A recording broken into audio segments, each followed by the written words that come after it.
Thank you for always choosing yours truly, WoezorTV. Today, we bring you yet another compelling episode of the Government Accountability Series, and making his debut appearance to the Government Accountability Series is the Minister for State in charge of climate change, the Honorable Seidu. He is making his first appearance at the Government Accountability Series today to render account to the good people of Ghana of his stewardship over that sector, which is climate change. So we cross over now to the presidency to take the live feed.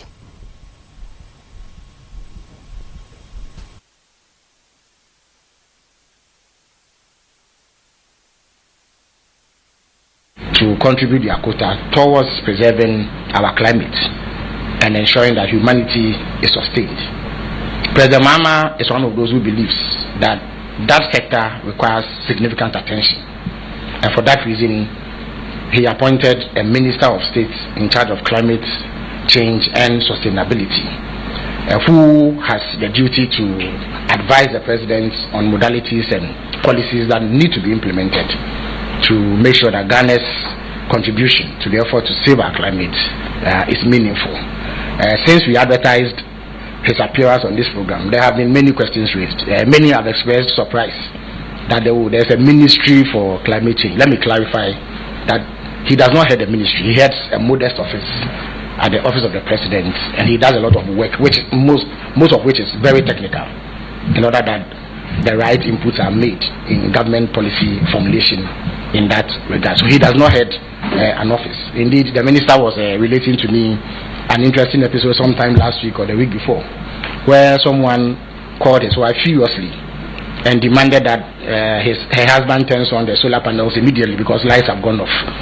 So it shows that there is some interest. However, there is a misunderstanding of the exact mandate and what they are supposed to do. So it is for that reason that we are honored to be joined by the Minister of State for Climate Change and Sustainability, Honorable Baba Seidu, who used to be the MP for Nalerugu some time ago, and now he's Minister of State in charge of climate change. He's here to brief us on the work that his outfit has done so far and where Ghana stands on the matter of climate change and sustainability. Honorable Minister, the floor is yours.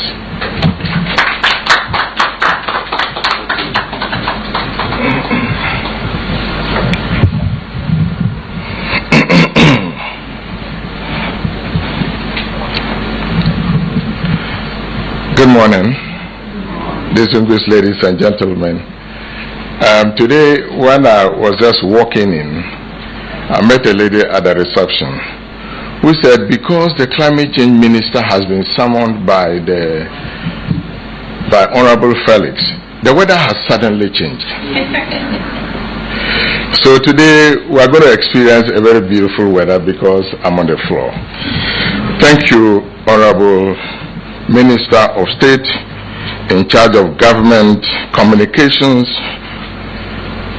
colleagues from government institutions, members of the press, ladies and gentlemen, good morning. It is an honor to present the progress made by the office of the Minister of State in charge of climate change and sustainability as part of this government's accountability engagement. The platform provides an important opportunity to account to the Ghanaian people and to share the steps being taken to strengthen coordination of Ghana's climate agenda, mobilize strategic partnership, and position the country to attract investment that supports resilience and sustainable growth. I extend warm greetings to our partners across government, development partners, the private sector, and civil society who continue to play an important role in advancing Ghana's climate and sustainability agenda. Your continued interest and participation underscores our shared commitment to accountability, collaboration, and the collective responsibility of building a resilient and sustainable future for our country. Distinguished ladies and gentlemen, at the heart of this effort is a recognition that climate change is no longer an environmental issue. It is a national development challenge that directly affects Ghana's economy, infrastructure, water security, food systems, and energy transition. Addressing these challenges requires strong coordination across governments, strong partnerships with development partners and the private sector, and also mobilization of sustainable financing. It is within this context that the Office of the Minister of State for Climate Change and Sustainability was established under the Office of the President to provide high-level leadership and coordination for Ghana's climate agenda. Our mandate is clear: to coordinate national climate action, mobilize international partnership, attract climate finance, and ensure Ghana's transition towards a resilient and sustainable economy.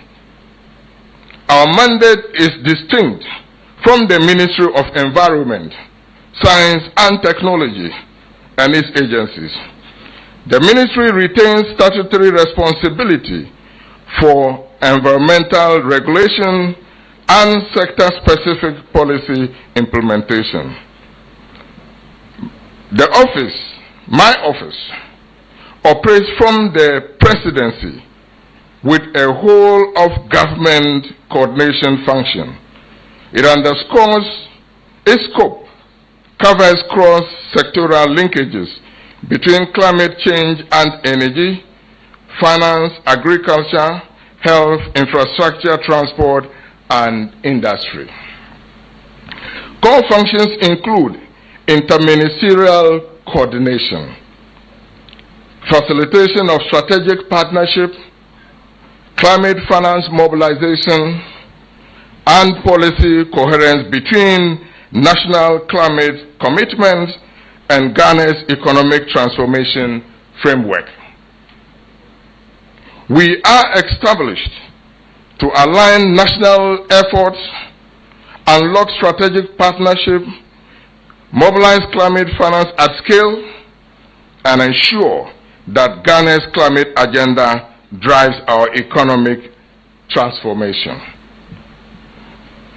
Upon assuming office, it was apparent that Ghana's climate governance architecture, despite being supported by key institutions and policy, was constrained by fragmentation, insufficient cross-sector coordination, and limited access to large-scale climate finance. Climate-related initiatives were frequently delivered in silos, and opportunities to align national priorities was intentional to align national priority with international finance mechanism and investment platforms were not fully realized. Over the past 1 year, the office has prioritized the transition of Ghana's climate engagement from a fragmented and reactive posture to a coordinated, investment-driven, and internationally integrated governance framework. Today, I will outline the progress made across key sectors, including institutional coordination, international partnership, climate finance mobilization, and national climate initiatives. Distinguished ladies and gentlemen, delivering an effective national response to climate change requires strong coordination across institutions, as climate action cuts across multiple sectors, including energy, water, agriculture, infrastructure, and finance. Without this coordination, effort risk becoming fragmented, and opportunities for collaboration and investment may be missed. For this reason, one of the early priorities of the office was to establish institutional mechanisms that bring together the relevant actors across government, the private sector, development partners, and civil society to align national climate priorities. This led to the establishment of climate and sustainability units in most institutions and agencies across sectors of the economy. On the 30th of May, 2025, the office convened the inaugural interministerial and agency technical working group meeting, bringing together ministries, agencies, financial institutions, the private sector, civil society organizations, and development partners. The objective of this technical working group are to align sectoral policies and programs with national priorities on climate change and sustainability, identify opportunities for collaboration and resource mobilization, monitor progress on cross-sector climate commitments, and provide technical inputs to inform policy and decision-making, to promote coherent and synergy in the implementation of national and international obligations. And finally, to recommend scalable and bankable climate projects.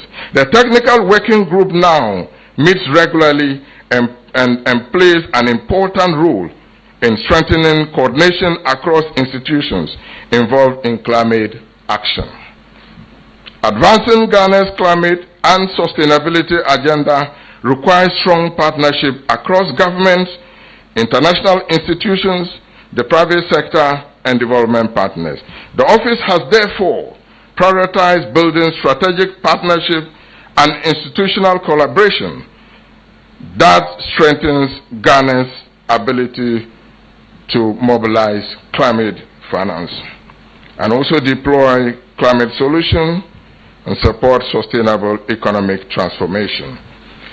The partnership culminated in these partnerships culminated in the signing of 10 non-binding cooperative agreements with some strategic institutions that focus on several priority areas, including climate finance mobilization, renewable energy development and sustainable infrastructure, carbon market development, environmental, social, and governance compliance alignment, climate resilience, agriculture, and industrial development.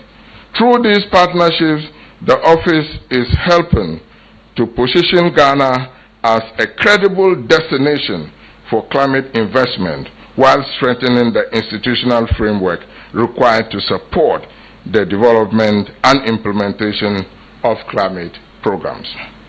Distinguished ladies and gentlemen, these collaborations also provide an important foundation for translating policy commitment into concrete programs, projects, and investment that support Ghana's long-term climate resilience and sustainable development. The office has played an active role in advancing Ghana's engagement within the Climate Vulnerable Forum and the V20 Group. The Climate Vulnerable Forum is a coalition of more than 74 developing countries that are highly vulnerable to the impacts of climate change. Established in the year 2009, the forum serves as a platform for member states to advocate collectively for stronger global climate action and increase climate finance and enhance support for adaptation and resilience. The forum works closely with the Vulnerable 20 Group, the Finance Minister's arm of the CVF, which focuses on advancing reforms in the global financial system and mobilizing resources to support climate-vulnerable countries.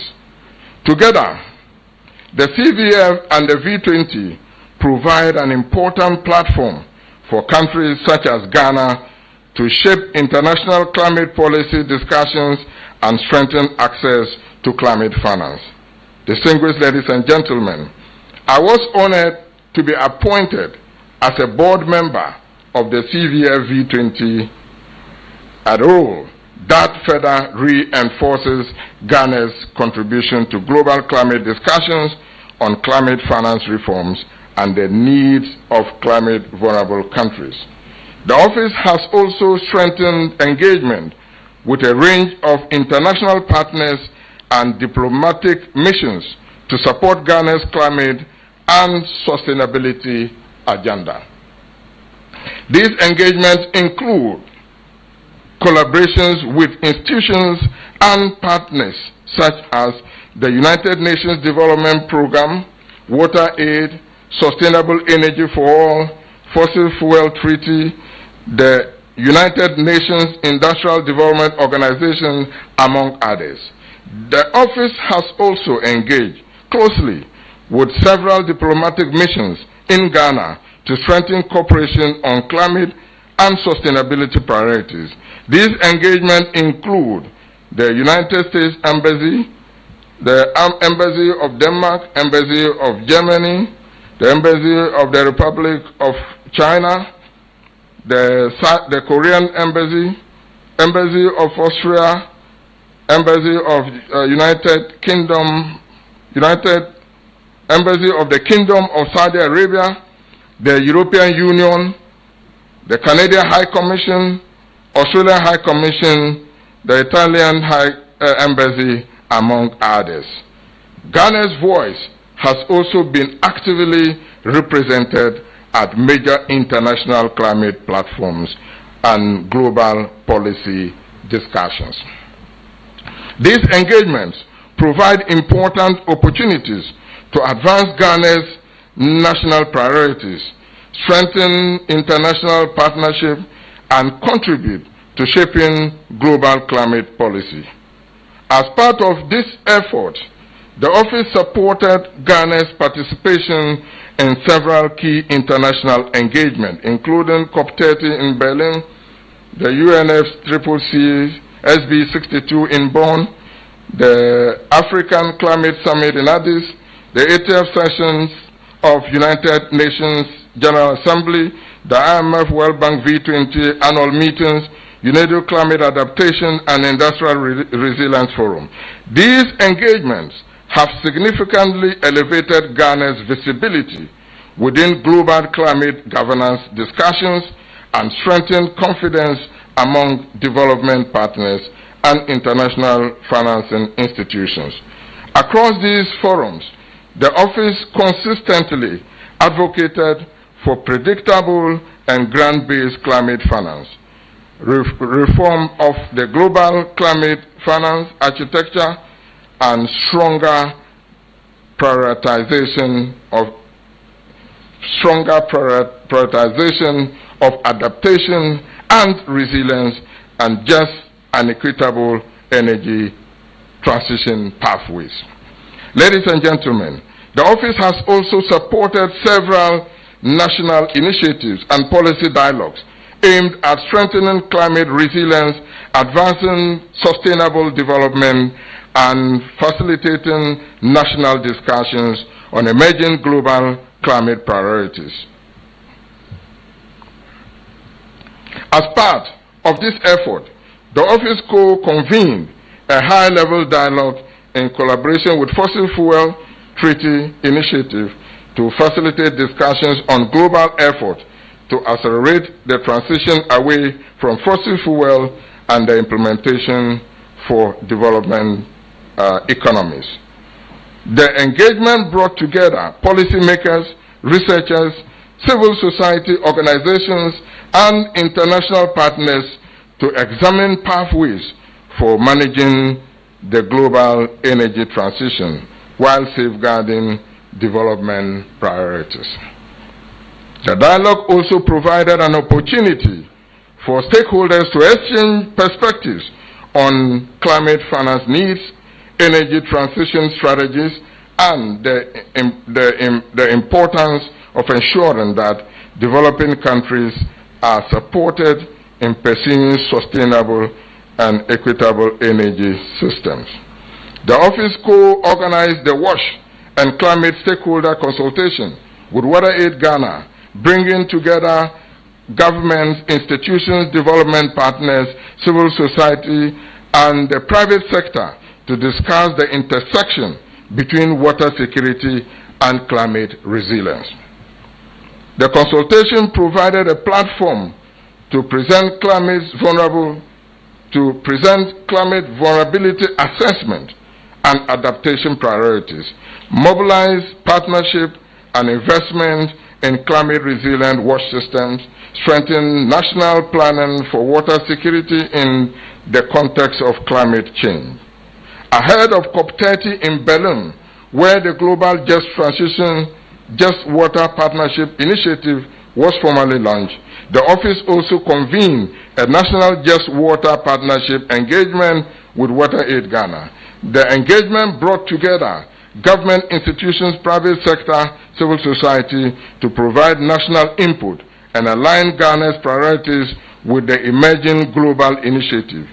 Through this engagement, the initiative elevated water security as a national climate priority, mobilized government, private sector, and development partners, opened pathways for investment in climate resilient water infrastructure, strengthened Ghana's broader climate resilience framework. Distinguished ladies and gentlemen, mobilizing climate finance and strengthening Ghana's economic resilience has been a major priority of my office. Public expectations for results, transparency, and accountability in the pursuit of climate partnership and financing necessitate robust institutional framework. Consequently, the office has prioritized a dual objective: the mobilization of climate finance, and two, the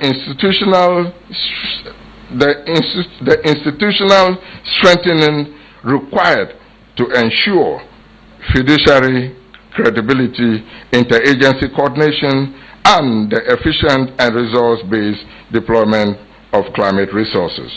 This includes enhancing governance system, transparency mechanisms, and absorptive capacity to align resources utilization with national climate and development priorities. Our focus has not only been on accessing funding, but also on building the institutional systems required for Ghana to sustainably attract, manage, and deploy climate finance. This includes strengthening accreditation process, supporting the development of projects preparation pipelines, advancing carbon market readiness, and promoting blended finance models that can unlock both public and private investment.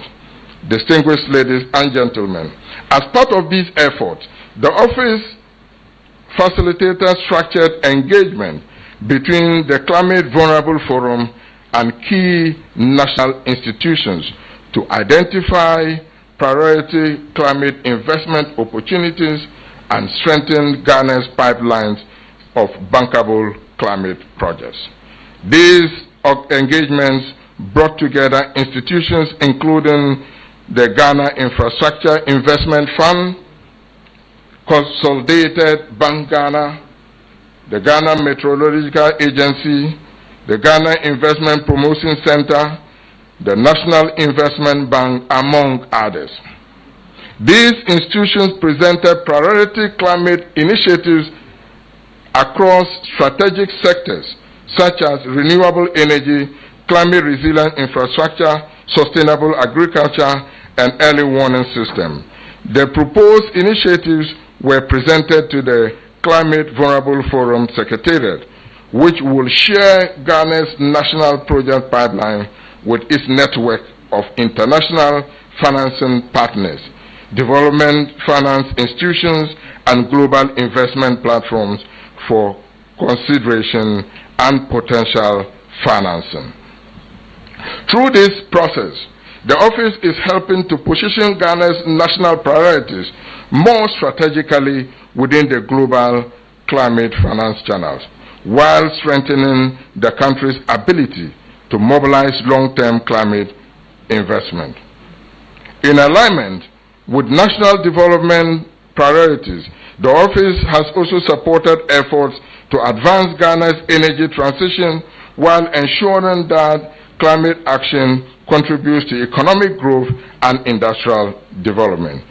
This includes supporting national efforts to expand solar rooftop deployment and distributed renewable energy system, integrate climate considerations into 24-hour economy program and the Big Push infrastructure agenda, promote the development of green industrial zones, advance climate-aligned infrastructure development. The office has also strengthened partnership aimed at accelerating renewable energy development, supporting electric mobility, and facilitating technology transfer. Our approach is clear. Climate action must support Ghana's reset agenda and industrial transformation, creating new economic opportunities and strengthen long-term energy security. It must power development rather than slow development. Distinguished ladies and gentlemen, friends from the media, we are also candid about the challenges ahead.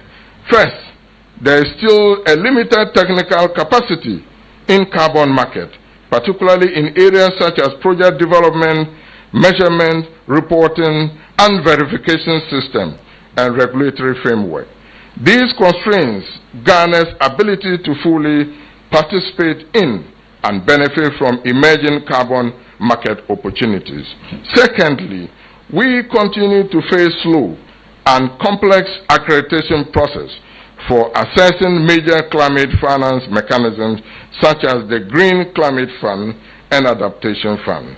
These processes require significant institutional readiness and compliance system and technical documentation which can delay access to the much needed financing.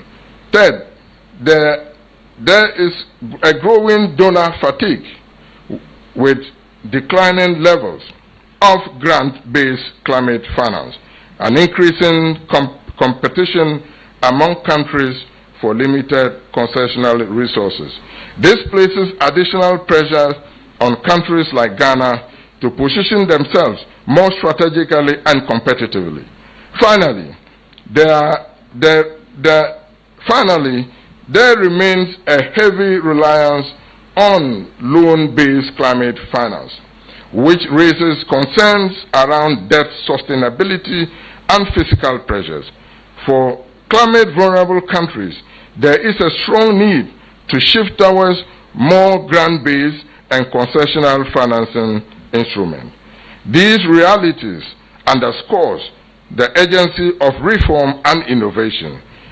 They reinforce the need to build stronger institutions, develop new finance models, and position Ghana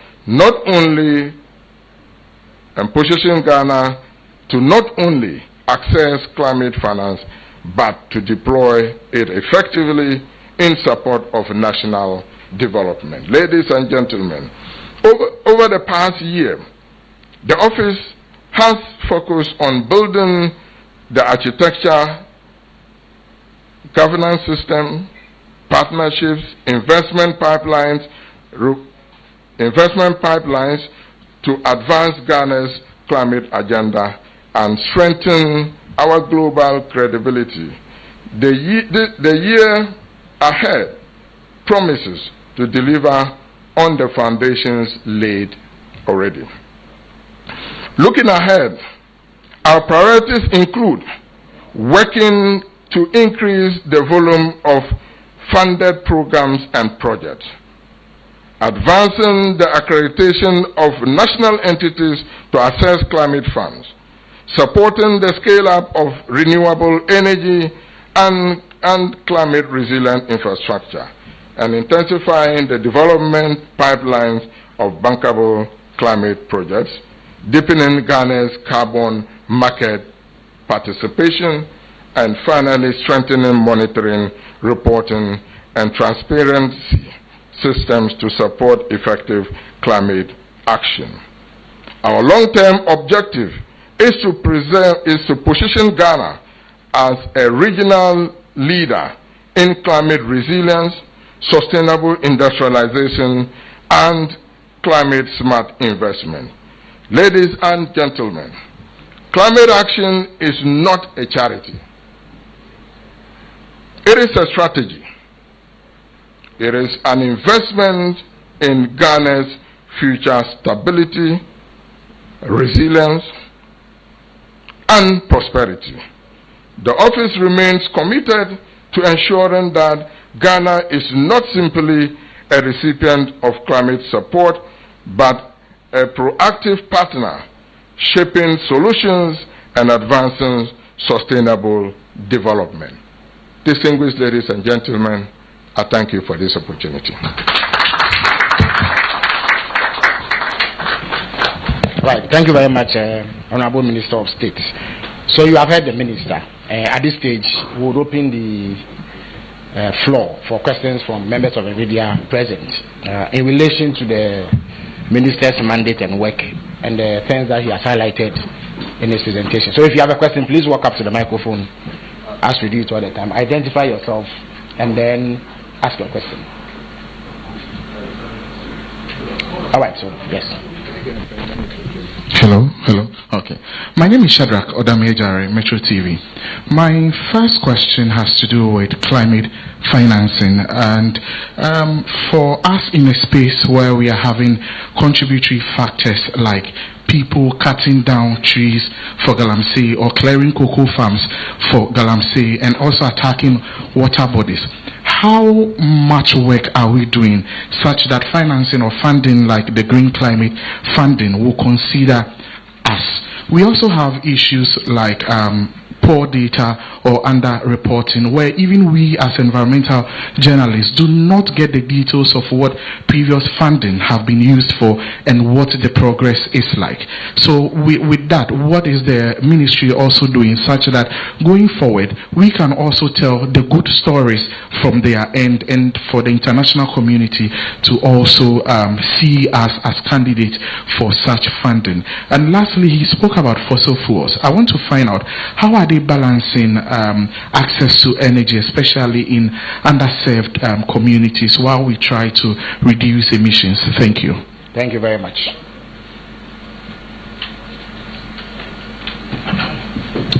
My name is Wisdom Hedejime. I work with TVXYZ. I want to find out if you look at the national climate change strategic policy framework 2010 to 2020, it talks about holistic implementation, which would include government, state agencies and the civil society organizations.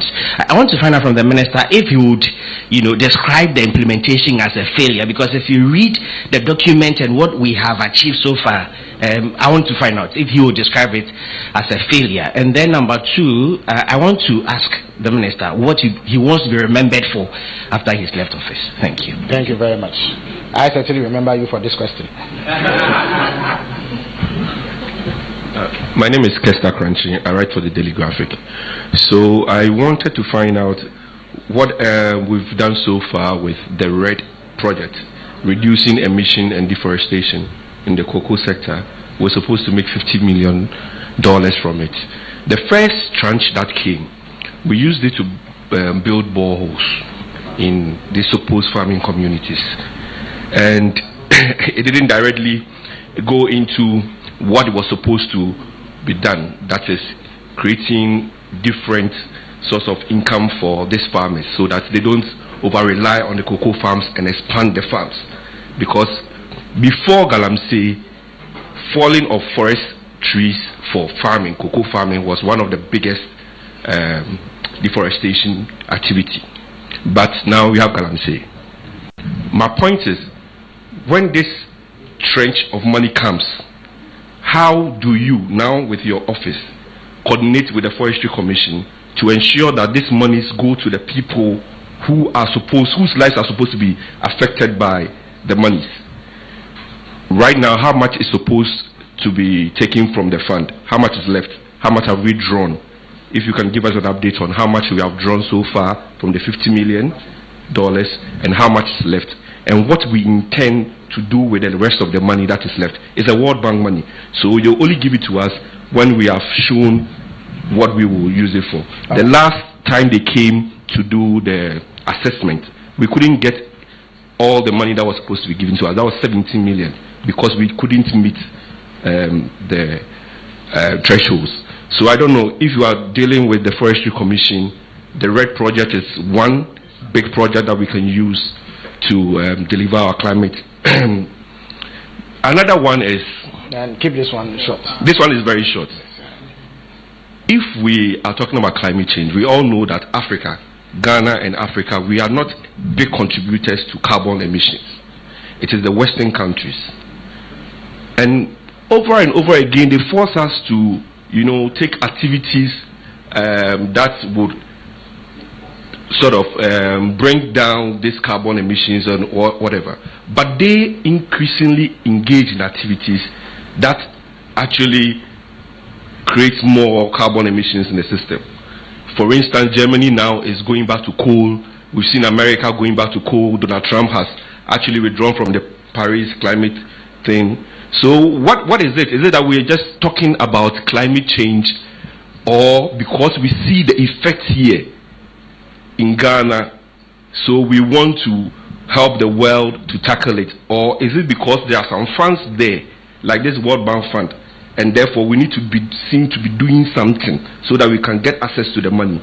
I want to really understand why we have to even set up a whole office for climate change alone, based on the background I've given with us producing less emissions, and those who are producing more emissions are now even doing more, but they're not worried like we are. So I just want to understand that. Yeah. All right, thank you very much. The next question, please. So if there are any other questions, there's opportunity for two more before this round comes to an end. Yes. Good afternoon. My name is Romeo Tete. I report for Ahunto 92.3 FM.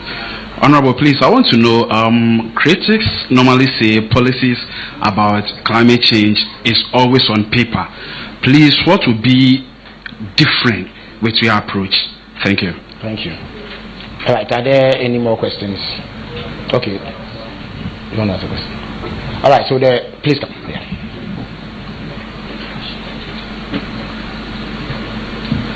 Hello, I'm Sarah Pia with CTFM and Channel 1 TV.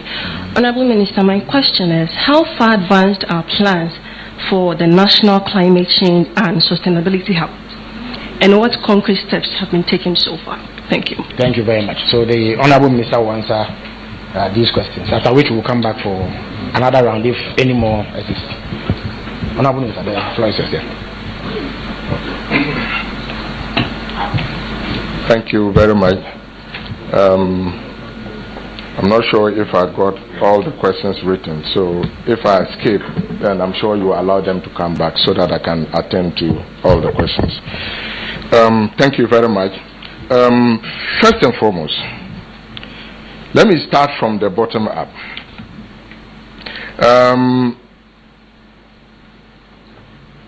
Somebody asked, what is the state of the climate? What is the state of the Climate Change and Sustainability Hub? The Climate Change and Sustainability Hub is an initiative of my office.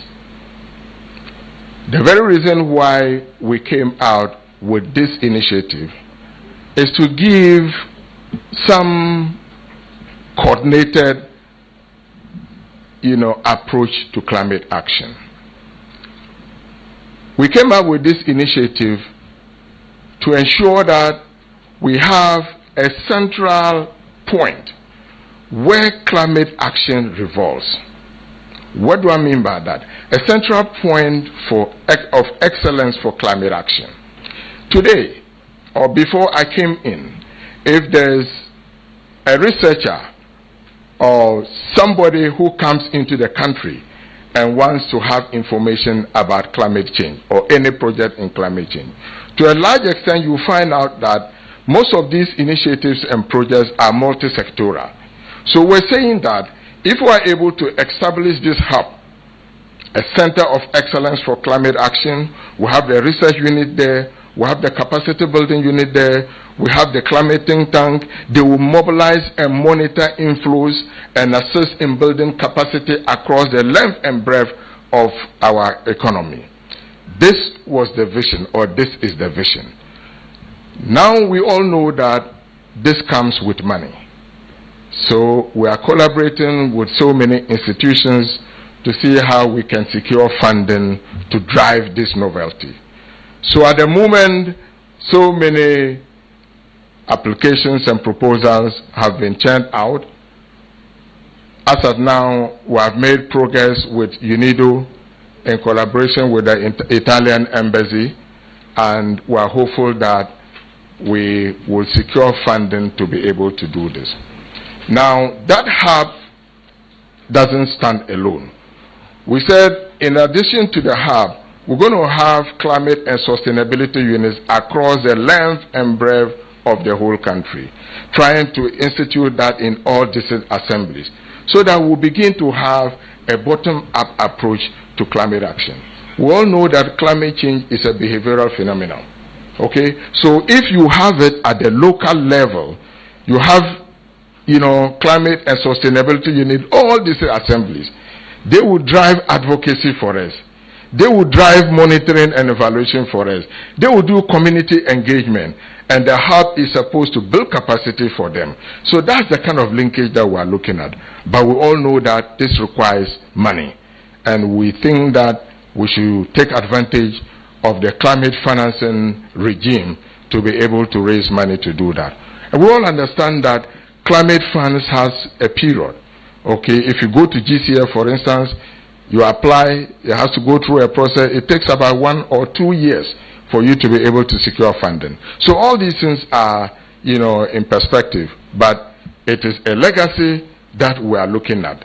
The coordination that we are talking about is a legacy. The speed that we are bringing to climate action is a legacy. So this is where we are as far as the climate, the hub is concerned.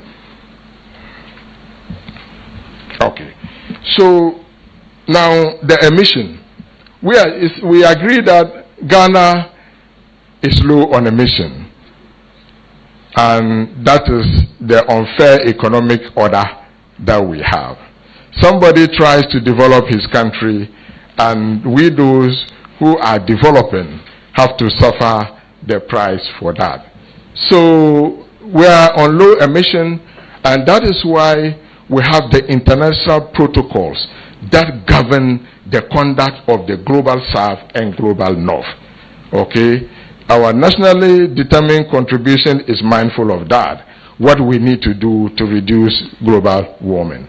So Ghana is part of the countries that is low on emission and suffering the consequences. So we are mindful of that. In our negotiations, we try to demand what is due us, because it is unfair economic order. It is unfair economic order. Somebody sneezes somewhere and somebody gets cold. So that is our predicament, and we're aware of that. Our NDCs are taking care of that, what to do to also contribute globally. Okay? The heat that we're talking about has no borders. It goes everywhere, and that is why we're feeling the impact of the climate hazard. So our nationally determined contributions are mindful of that, and we are contributing to that to ensure that we reduce global warming. Somebody asked about the RED project. As part of the protocols that we have signed, if you look at the Paris Agreement, Article 6 of the Paris Agreement allow for voluntary bilateral cooperation of countries. Okay? Countries are allowed to generate mitigation outcomes that will be used, to generate credit for our cooperation. So it is a process. Okay? And that RED project is under Article 6 of the Paris Agreement. And it is at various stages. And I can say in clear terms that, we move from, the validation process. You do the proposal, agreements have been signed, and teams have been formed to monitor the progress of the work.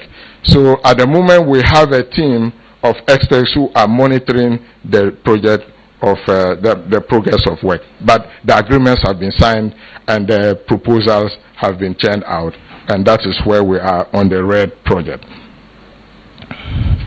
Now somebody wants to find out how effective is the coordination. The coordination is effective because the technical working group that we spoke about, it allows every ministry to contribute a technical person to be part of that working group. And every month, they all come around, we sit down and look at the sectoral initiative, climate sectoral initiatives of these ministries and how we can harness that to have a common climate action. So every month, all these ministries are represented in the technical working group, and we fashion out what is happening at each level. And that's the only way I can report to the president or advise the president. That is the only way.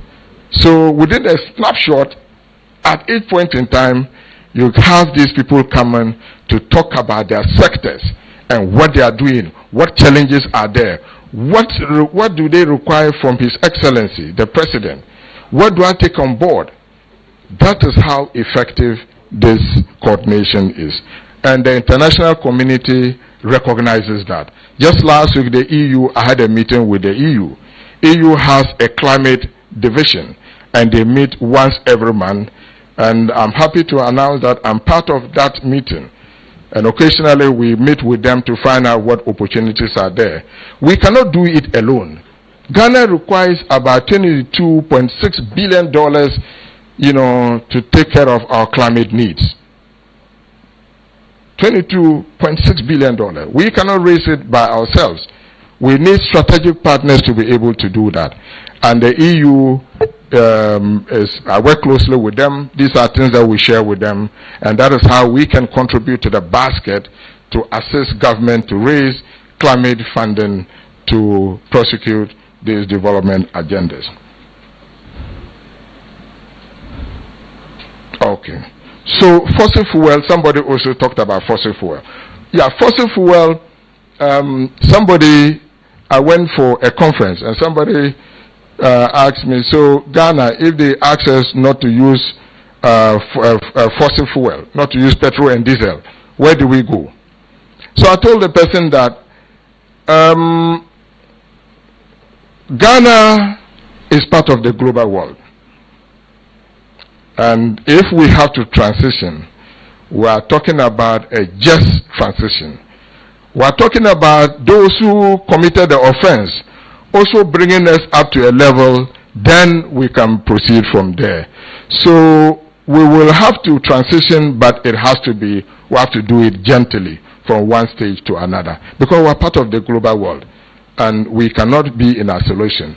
So Ghana is ready for the transition, but the damage that has been caused is something that we have to demand the investment in the sector. Assuming you say Ghana, we should stop bringing out petrol from the ground or diesel from crude oil from the ground. What about the investment that we have made? Somebody has to pay for that. That is the justice that we are talking about. So we are committed, but we need to do it in a free and fair way.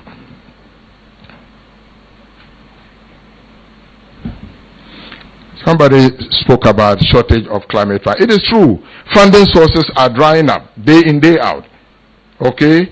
Because these funding sources are drying up, we have to build our own financial resilience. African countries, global South, must build their own financial resilience. And this can only happen if there is fairness.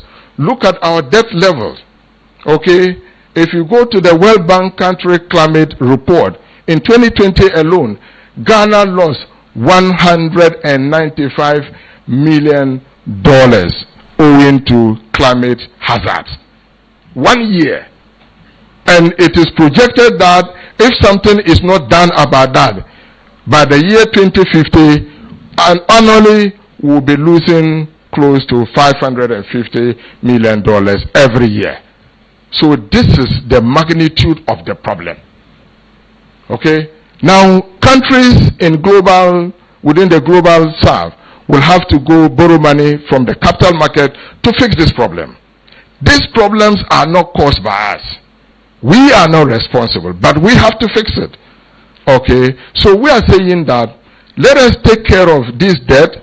We have to find a way to recalibrate this debt globally using climate financing, using carbon credit, other opportunities that are available to free countries, give us that economic space so that we can build our own financial resilience. This is critical. And wherever I go, I speak clearly about this. The need for fairness, the need for the global South to be looked at in terms of our debt sustainability. And these things are not done because we don't have the brains. They are done because somebody is developing his country and we have to face the consequences. And that is the fairness that we are talking about. So I think that's what I picked so far. Somebody spoke about Galamsey. Galamsey is a national canker, and this government has shown commitment, enough commitment to addressing this challenge. There are other scientific ways that this government will be looking at, or the sector ministers will be looking at, to be able to address the pollution of water. And I'm sure a number of times, Felix, the Honorable Minister has addressed issues of Galamsey. And that is to suggest that we are on top of the game, we are committed. It's all about commitment. And we can say that from His Excellency down, everybody is committed to ensuring that the right thing is done. Our water bodies are preserved for future generations, and that is what we can say. But there are other ingenious ways that the sector ministers will be looking at, and they will collaborate in that direction for us to be able to have a free mining that will not endanger future generations. So I'm not sure if I've addressed all. If there's any gap, I'm sure the minister will allow me to come back and take care of that. Thank you.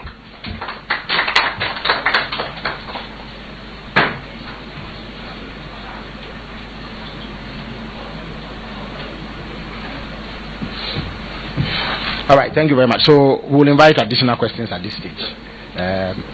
In the interest of time, I would encourage you to be snappy about it. Odame, you are back. Also, all right. Yeah, I spoke about he just mentioned funding for us too. Yes, so I was also asking, once we secure the 1 CD that has been given to us, we mostly also have issues with weak data and then poor reporting culture. So from his outfit, now that he's trying to do things differently, what is the commitment such that we as environmental journalists are now privy to everything good he is doing, so that we will not wait for CNN or BBC to tell our stories. We can tell our climate change stories such that the international communities are also considering us for this funding. And I don't know if he's also doing anything on encroachment of wetlands and the Ramsar sites. Thank you. Thank you very much. Yes, Hanan, we will take your question at this stage. Abdul Hanan Adam, I work with EIB Network. Minister, I want to find out and how, first of all, you want to address this issue about your office and the EPA. The EPA Act, Environmental Authority Act 1125. 24, sorry, says that they are responsible for carbon trading and then also climate change regulation. How central is EPA in what you are doing? Because in your presentation, you mentioned ministries and how you are collaborating with them, but I've not really heard about EPA, which an authority has been, mandated to do quite a lot of the things that you are talking about. And secondly, I want to remind you that researchers and local NGOs in northern Ghana say climate change and its threats is eroding the food basket in the area. And what are you doing, or what is your office doing to mitigate this threat? Because crop yields are reduced and the lands are also being degraded. Thank you. Thank you very much.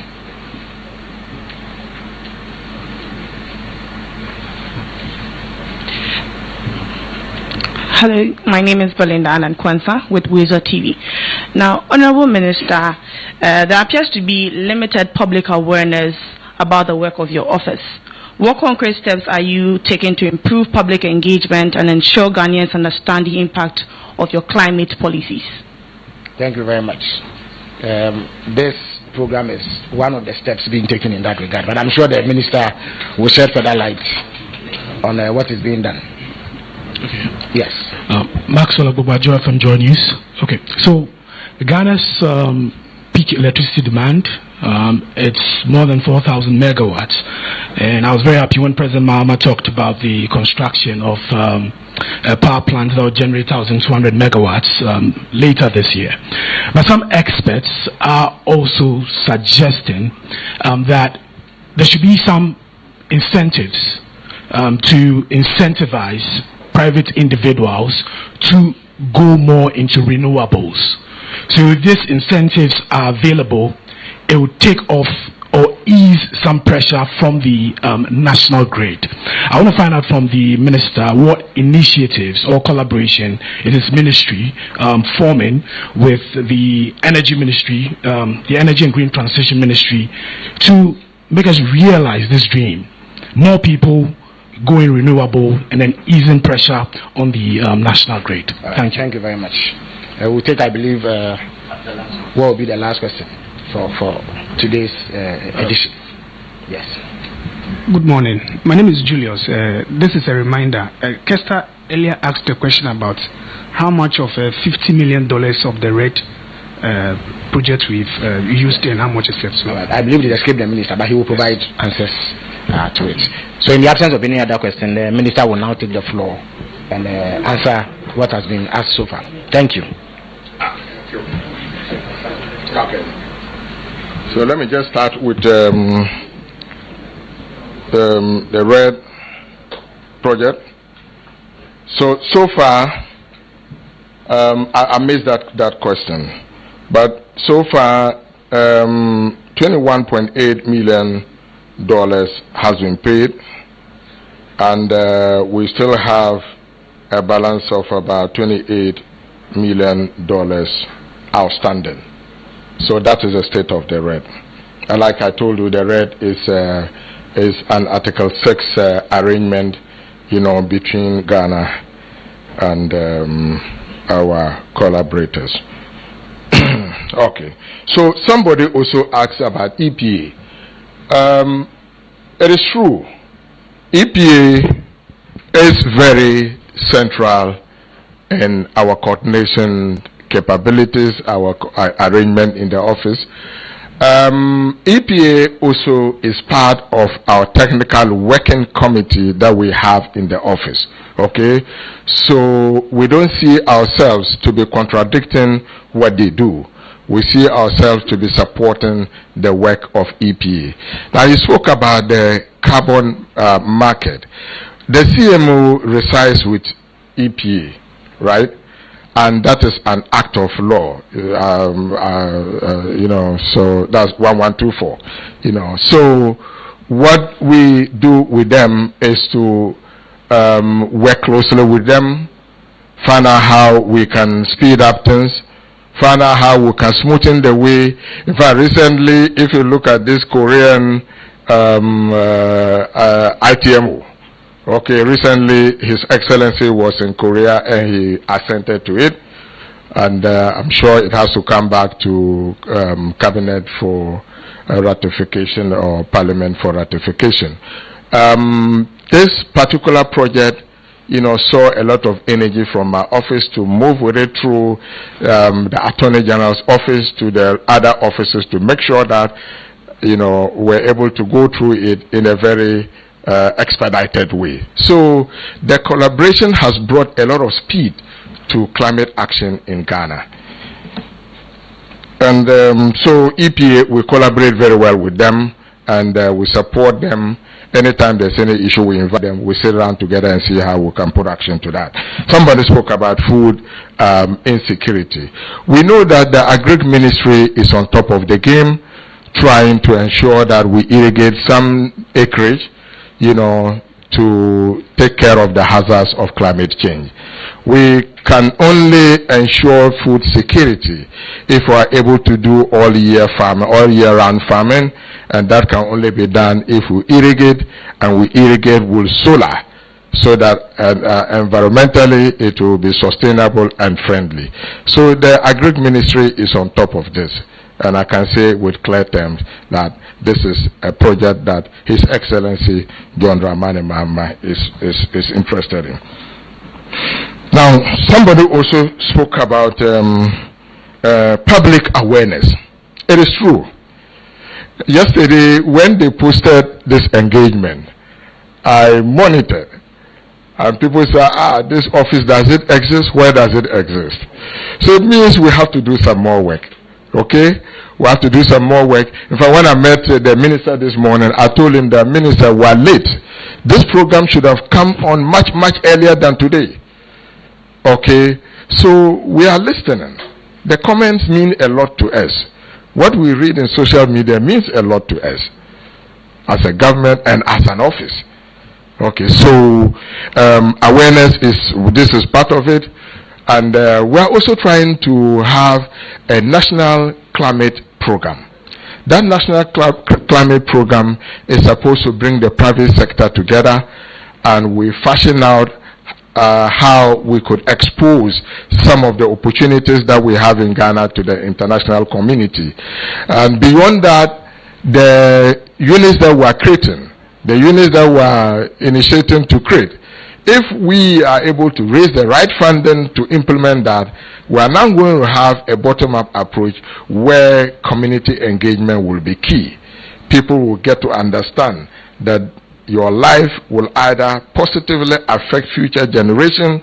What you do today will either positively or negatively affect future generations. So that kind of,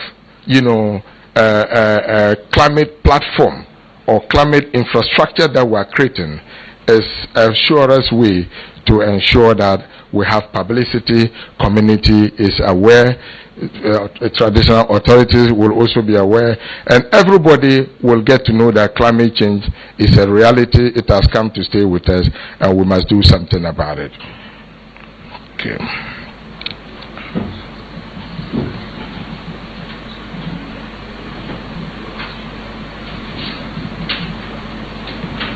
Okay, I already spoke about the reducing emission.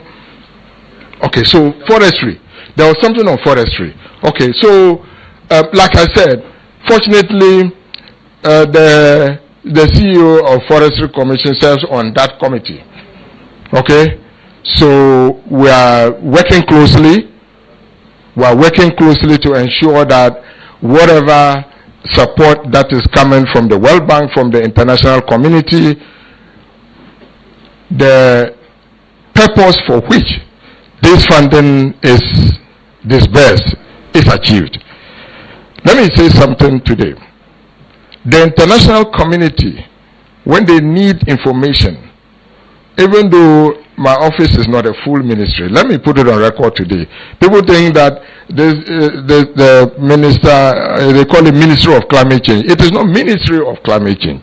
It is an office that the president has created for me to be able to advise him on climate-related matters, for me to rally support within the sectors of the economy, for us to have a common cause for national climate action. That is what I do. Okay, so our office is not a full ministry, and it's important I also put this across. So Forestry Commission will work closely with them, and we are going to ensure that whatever reasons for which this disbursement was done, we achieve that. And why it was not done? Mm-hmm. Why it was not done? Why it was not? Yes, why we couldn't draw down on the money, the red money? Why we couldn't draw down on it? So why? Okay, so the why, you know that some of these projects, you know, they come with some strings. Okay, you have to do this for you to be able to draw down. Okay, at the moment I'm unable to tell you the specific reason why we still have this hanging, but I'm going to check it. I'm going to check it, and I'm sure pretty shortly the minister will bring me back, and we can continue from this point. Okay, so thank you. There was a question on migrated from the national grid to renewable energy. Yeah. Fortunately, you will hear that cabinet approved that the energy ministry should make efforts to expand the solar energy mix into our national grid. I think if we monitor, you will see that there's even an advert to that effect. And government is making frantic efforts to make sure that within the shortest possible time, we increase our mix. We introduce about 200 megawatts of solar power into the generation mix. So it is something that government is aware of, and we are not taking it lightly, and that's why the advert is going through. I'm sure very soon we'll begin to see work in that direction. Thank you. All right, thank you very much, Honorable Minister, for your exhaustive presentation. You have sprung your outfit from relative obscurity to more public prominence, and I believe that this has settled many of the doubts and questions that agitated the minds of the Ghanaian public. We hope to have you another time, by which I'm sure more progress would have been made to brief the people of Ghana. Thank you very much for coming. I wish also to thank ladies and gentlemen of the media here for your coverage, and you are proving to be a reliable partner in this particular endeavor. All things being equal, next week we will have the CEO of the Ghana Medical Trust Fund, who will be here to shed light on the activities so far and the things they are doing to move Ghana's healthcare forward, especially in relation to non-communicable diseases. So until then, see you all.